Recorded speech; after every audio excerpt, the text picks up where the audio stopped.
Joseph, bonjour. Bonjour. On est dans votre bureau de Grenoble. Vous êtes avocat bien connu de la sphère de la résistance à cette dictature sanitaire. Et eh bien, vous allez lancer un appel à rejoindre le mouvement du 10 décembre 2022 à témoigner par l'image et la parole pour changer le monde. Oui, je ne sais pas si on changera le monde, mais en tout cas on pourra apporter une petite pierre à quelque chose d'un peu inquiétant qui nous arrive depuis 2 ans. Il y a quelques années, lorsque un enfant était mort de la rougeole, c'était en première page des journaux, un mort non vacciné. C'était en première page.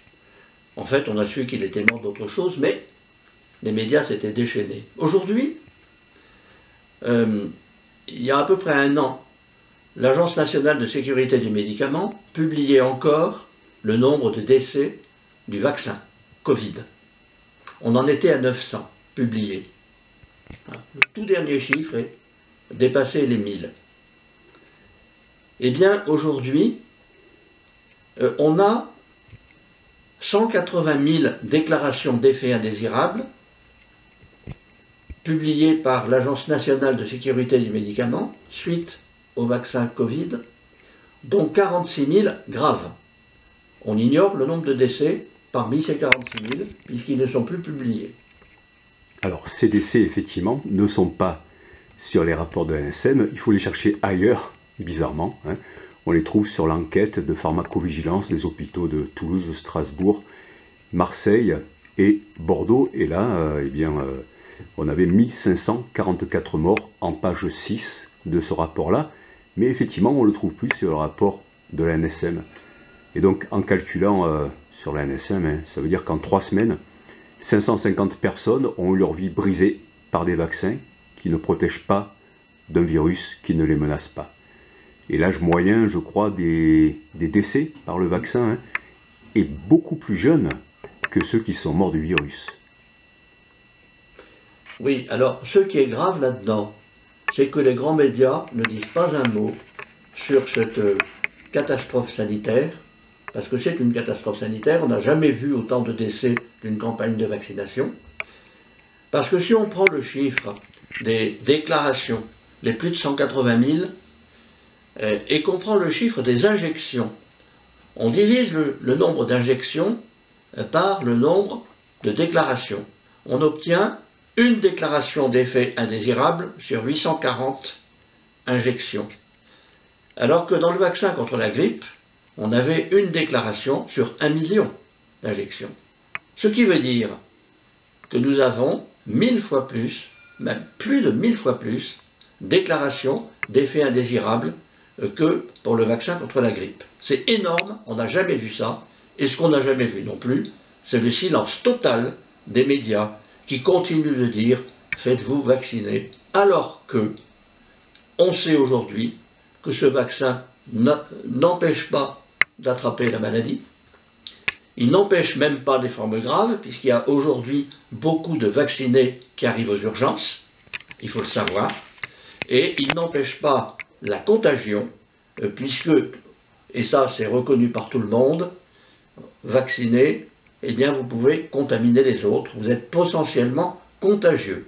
Quel curieux vaccin! Et alors sur ces déclarations qui sont très nombreuses, pourtant c'est contre, c'est avec la croix et la bannière qu'on arrive à les faire, puisque si un médecin vaccinateur était payé 450 € la demi-journée dans les vaccinodromes, d'ailleurs je trouve que le vaccinodrome ça fait un peu penser à Stade Vélodrome et un peu à Veldiv, eh bien les médecins doivent prendre sur leurs heures supplémentaires, ils ne sont pas payés pour interroger pendant 1 heure une victime de ces vaccins. Donc voilà, 450 € pour injecter, 0 € pour déclarer, avec cette clause d'irresponsabilité. Voilà. Et donc c'est pas derrière nous cette histoire. Certains disent oui, mais bon, les gens se feront plus vacciner, c'est derrière nous. Mais en réalité, ils veulent le mettre dans le vaccin annuel contre la grippe, donc c'est très grave. Ils peuvent le mettre dans les vaccins pour les enfants. Donc ça ne va pas s'arrêter là. C'est pour ça qu'il faut témoigner de ce qui s'est passé. et alerter par rapport à ce qui peut encore se passer. Voilà. Effectivement, il faut alerter parce qu'il n'est pas normal qu'on nous cache autant de victimes de ces injections qui ne sont pas très utiles finalement, puisque ça ne protège pas, comme je disais, et ça n'empêche pas la transmission.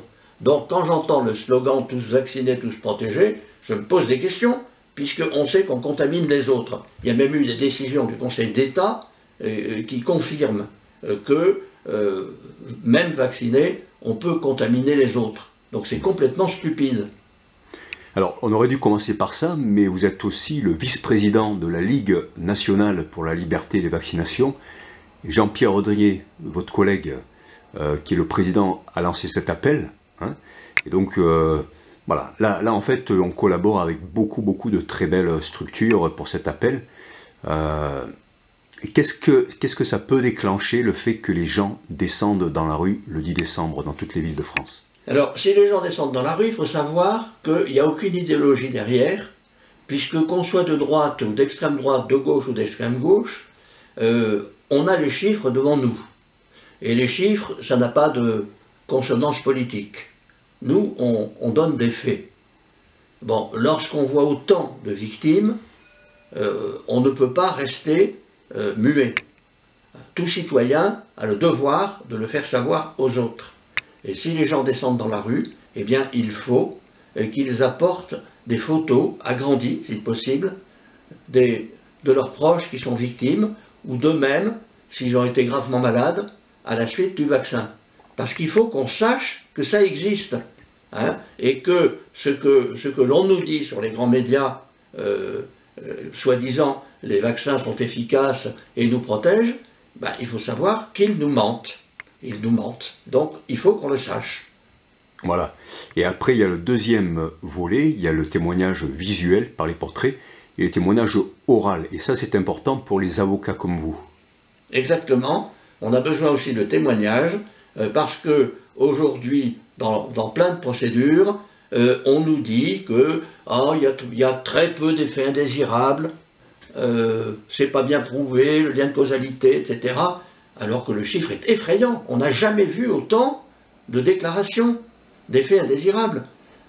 Étant précisé qu'effectivement, le nombre officiel est bien en dessous de la réalité, puisque même l'Agence nationale de sécurité du médicament a toujours dit on ne connaît que environ 10% de la réalité. Donc le nombre est effrayant.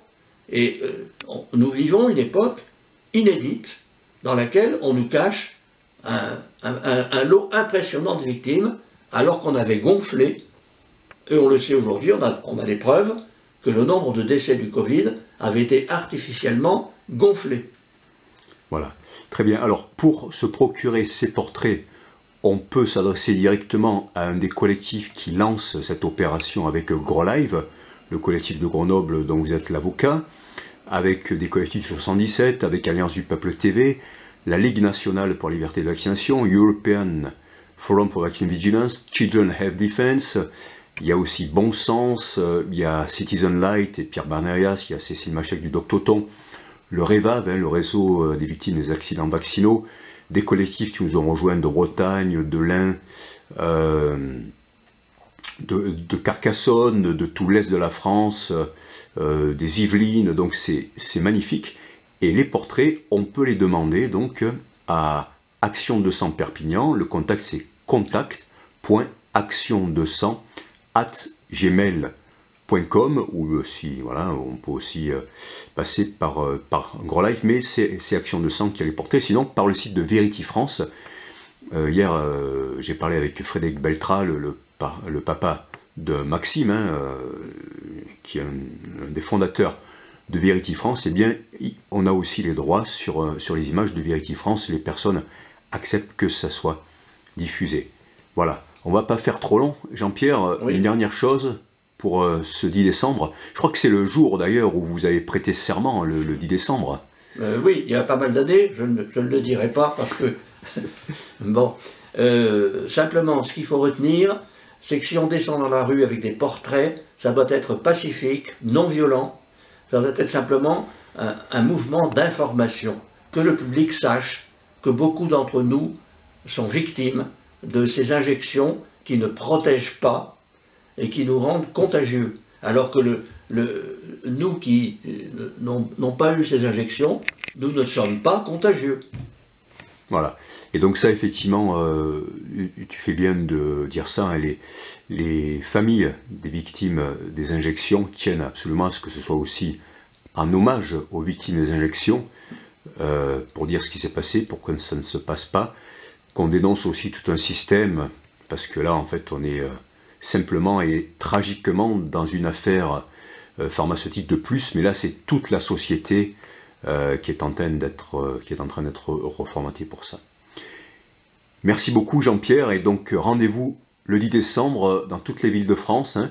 Vous pouvez passer aussi par le site de la Ligue nationale pour la liberté de vaccination pour avoir les informations. Renseignez-vous, on donne aussi le contact du collectif GrosLive, FM Perrier, FMPERIER, @yahoo.fr. Merci beaucoup Maître Joseph.